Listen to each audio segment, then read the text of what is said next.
Hello, this is Dr. Eric Bricker, and thank you for watching A Healthcare Z. Today's topic is healthcare quality. It is diligence, it is thoroughness, and it is attention to detail.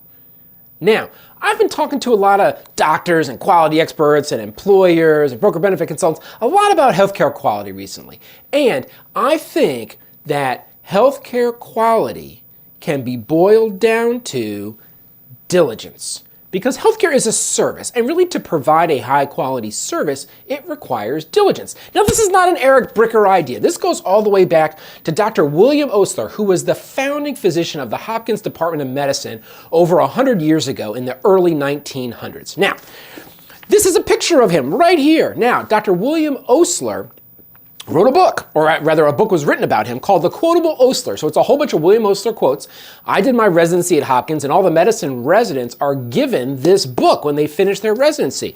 And guess what? Dr. William Osler, over 100 years ago, had this to say about diligence and healthcare quality. I'm going to read you a few quotes. 1. By far, the most dangerous foe we have to fight is apathy, indifference from whatever cause, not from a lack of knowledge, but from carelessness, from absorption in other pursuits, from contempt bred of self-satisfaction. Next quote. The killing vice of the young doctor is intellectual laziness. And finally, maintain an incessant watchfulness, lest complacency beget indifference, or lest local interest should be permitted to narrow the influence of a trust which exists for the good of the whole country. That's right. Over 100 years ago, Dr. William Osler said that apathy was the worst trait a physician could have. Accordingly, a complete lack of apathy, a complete obliteration of apathy, a complete elimination of apathy is diligence. And there's a huge culture of diligence within Johns Hopkins. So it's even referred to as being Oslerian. Hopkins has an Oslerian culture amongst the nurses, amongst the respiratory therapists and the physical therapists and the doctors, where look, everybody was kind of expected to be diligent. And if anybody was kind of like slacking off, everybody else kind of look around and be like, well, why are you slacking off? You can't slack off. That's not what we do here. We're diligent around here. So there was really a culture of diligence. Now, I will say that other places where I've worked in healthcare, it was kind of spotty, okay? There were like pockets of diligence, but it wasn't really uniform throughout the organization. And that's another video for another day. Okay, now note, what is not healthcare quality? What did William Osler not say healthcare quality was? It was not measured via outcomes, okay? Because at the end of the day, of course, you have some patients who are incredibly sick, they have an incredibly advanced disease, and you can be as diligent as humanly possible, and at the end of the day, they may have a bad outcome. Now, every doctor knows that if you want to, quote unquote, have good outcomes, the best way to do that is to cherry pick your patients, to only have the easiest patients, and to lemon drop your worst patients, your most complicated patients, the patients with the most advanced disease, the patients who are the least adherent to your advice or to taking medications, right? So really, if you're measuring by outcomes, all you're really measuring is the doctor's ability to cherry pick and lemon drop. And that's not what you want. You want to measure their diligence. Okay. We also, because we're talking on a healthcare finance channel here, compensation should promote diligence. Okay? So, listen, you can have whatever compensation structure you want, but I would argue the end goal of that compensation structure is to promote diligence. Now, fee for service, by and large, the major form of compensation for doctors here in America, I would argue promotes rushing. And rushing is not diligence, because the more patients you can see, the more you can bill and the more money that you can make.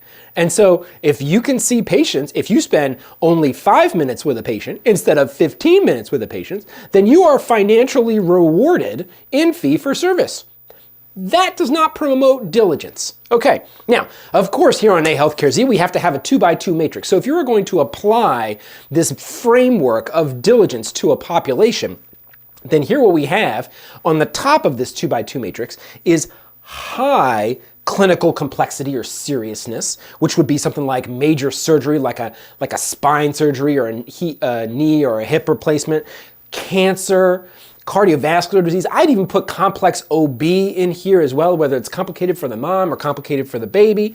Okay, so you want, and then over here on the side, we have diligence. So you want a high degree of diligence with a high degree of complexity. Okay, now, what's the exact opposite of that? Well, when you have low diligence, but you also then have low complexity. You might just have an upper respiratory tract infection. You got a runny nose, or etc. So like, okay, maybe you need a COVID test. Maybe you need a strep throb. Maybe you need a flu test. Okay, so fine. Like, not hugely complicated. Okay, so you don't necessarily have to have the greatest diligence in the world for addressing that, and that's totally okay, because we have to stratify our resource allocation, our diligence allocation, right? It's totally okay. But what you really don't want to have is you don't want to have a very complicated situation with low diligence. You don't want to have major surgery, cancer, cardiovascular disease, high-risk OB in a low diligence environment with low diligence doctors and low diligence nurses, okay? You don't want that, okay?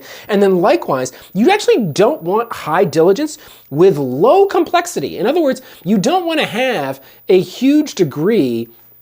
They used to have this at the outpatient clinics out in the suburbs of Hopkins, where all of the outpatient doctors would come in and be our attendings in the hospital every once in a while, and they'd be like, yeah, look, my clinic is mostly just the worried well. They're coming in and they don't really have a lot of complex disease. Their diseases, they don't have that many chronic diseases. Their diseases aren't that advanced.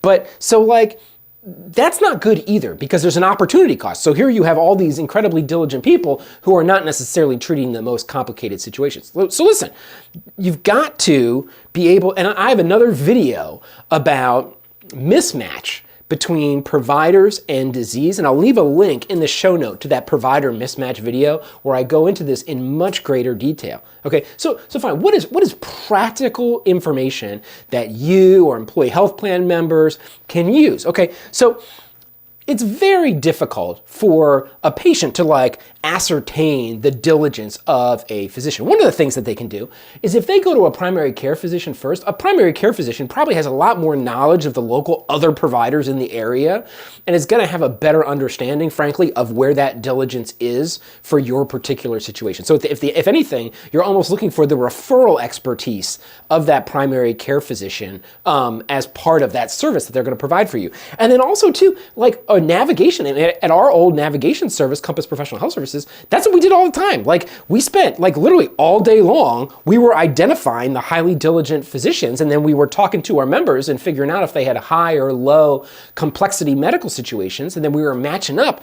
We would get people with a new cancer diagnosis like almost daily at Compass. And we're like, look, you know, whatever, wherever you were located in the country, et cetera, it's like, okay, well, what are the various criteria that we're going to use to identify those high diligence surgical oncologists, medical oncologists, etc., for that complex situation. Now, your own experience as a patient can also be helpful in assessing diligence.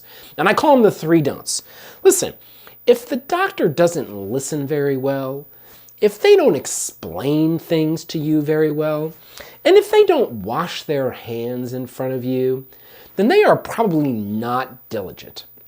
To say that in the affirmative, I have seen highly diligent, quote unquote, high quality doctors almost always be very good listeners, explain in detail what's going on to their patients, and by all means, wash their hands in front of the patients. So it's not perfect, but if you have a doctor who doesn't listen well, doesn't explain things very well, and is not washing their hands in front of you, then like you just need to vote with your feet and you need to find somebody else. So I think the issue of healthcare quality, while it may seem complicated, can actually be boiled down to diligence and thoroughness and attention to detail. And that's what I wanted to share with you today. Thank you for watching A Healthcare Z.